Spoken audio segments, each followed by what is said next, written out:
အားလုံးပဲမင်္ဂလာပါကျွန်တော်ကိုနော့ဖြစ်ပါတယ်ဒီနေ့မတ်လ15ရက်2026ခုနှစ်ဖြစ်ပါတယ်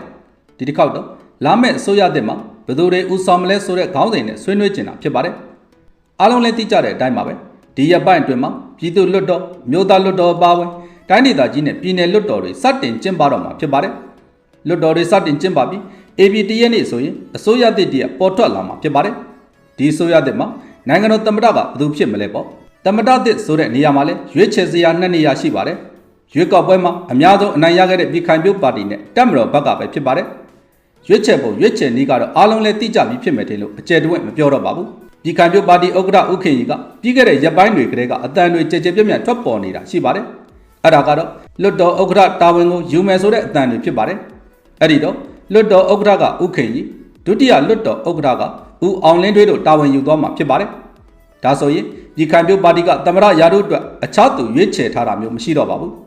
အဲ့ဒီတော့လက်ရှိနိုင်ငံအတွင်းဖြစ်ပေါ်နေတဲ့စစ်ရေးနိုင်ငံရေးပဋိပက္ခတွေကမ္ဘာတစ်ဝန်းမှာဖြစ်ပေါ်နေတဲ့စစ်ရေးပြဿနာတွေစိန်ခေါ်မှုတွေကြောင့်နိုင်ငံတော်သမ္မတရာထူးကိုတပ်မတော်ကပဲဖြစ်လာမယ်သဘောရှိပါတယ်ဒါကိုလည်းလက်ရှိမြန်မာနိုင်ငံရေးခင်းကျင်းနဲ့ကမ္ဘာနိုင်ငံရေးခင်းကျင်းတွေရရွေးကောက်ပွဲမှာအများဆုံးအနိုင်ရရှိခဲ့တဲ့ပြည်ခိုင်ဖြိုးပါတီကနားလည်လက်ခံသဘောတူထားပြီးဖြစ်တယ်လို့ယူဆရပါတယ်ပြီးတော့ဒီလအတွင်းမှာကျင်းပခဲ့တဲ့နိုင်ငံတော်အဆင့်အခမ်းအနားတွေနိုင်ငံရေးအသွားအလာတွေပြီးခဲ့တဲ့ရက်ကကျင်းပခဲ့တဲ့မြန်မာမျက်နှာသားသစ်ဖိုရမ်နဲ့တပ်မတော်ကပြုလုပ်ခဲ့တဲ့ပွဲတွေအခမ်းအနားတွေမှာတပ်မတော်ကာကွယ်ရေးဦးစီးချုပ်ဗိုလ်ချုပ်မှူးကြီးမင်းအောင်လှိုင်ရဲ့မိန့်ခွန်းတွေအခမ်းအနားတွေမှာဝင်ထွက်သွားလာတာတွေကအစအားလုံးကိုခြုံပြီးပြောရမယ်ဆိုရင်ဗိုလ်ချုပ်မှူးကြီးမင်းအောင်လှိုင်ကနိုင်ငံတော်သမ္မတဖြစ်လာမှာဖြစ်ပါတယ်ပြည်တွင်းမှာရှိတဲ့လက်နက်ကိုင်လိုအပ်ချက်တွေအရရောနိုင်ငံတကာဆက်ဆံရေးမှာထူးခြားကောင်းမွန်တဲ့ဆက်ဆံရေးတွေထူထောင်မှုအတွက်ရောသူကသာလျှင်သမ္မတဖြစ်လာမှာဖြစ်ပါတယ်နောက်တစ်ခုကတော့သူ့ရဲ့မိန့်ခွန်းတွေမှာနိုင်ငံကိုစီးပွားရေးရဥမော့နိုင်ဖို့နိုင်ငံရေးရခေါင်းထောင်ဖို့ပြောဆိုနေတဲ့စိတ်ရင်းစိတ်နာတွေကိုကြည့်မယ်ဆိုရင်သူဟာနိုင်ငံတော်သမ္မတဖြစ်လာမှာဖြစ်ပါတယ်ဒီတော့ဗိုလ်ချုပ်မှူးကြီးမင်းအောင်လှိုင်ကတပ်မတော်ကနေအနားယူမှာဖြစ်ပါတယ်တပ်မတော်ကာကွယ်ရေးဦးစီးချုပ်ရာထူးကအနားယူပြီးနိုင်ငံတော်သမ္မတတာဝန်တွေကိုရယူလာမှာဖြစ်ပါတယ်အဲ့ဒီတော့ကာကွယ်ရေးဦးစီးချုပ်ကဘယ်သူဖြစ်မလဲဆိုတော့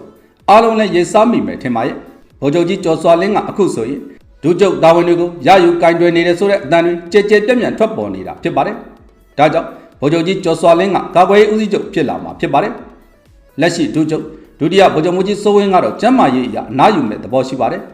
အသက်တက်လာမဲ့ဒုတိယတပ်မတော်ကာကွယ်ရေးဦးစီးချုပ်ကတော့ဗိုလ်ချုပ်ကြီးကျော်စွာလင်းနဲ့မတိမ်မြိန်နဲ့ကဖြစ်လာနိုင်ပါတယ်ဖြစ်လာမယ်လို့ယူဆထားတဲ့သူတော့ရှိပါတယ်ဒါပေမဲ့မပြောတော့ပါဘူးအဲ့ဒီတော့လာမဲ့အစိုးရသစ်မှာနိုင်ငံတော်သမ္မတကဦးမင်းအောင်လှိုင်လွတ်တော်ဥက္ကဋ္ဌကဦးခင်ရီဒုတိယလွတ်တော်ဥက္ကဋ္ဌကဦးအောင်လင်းတွေ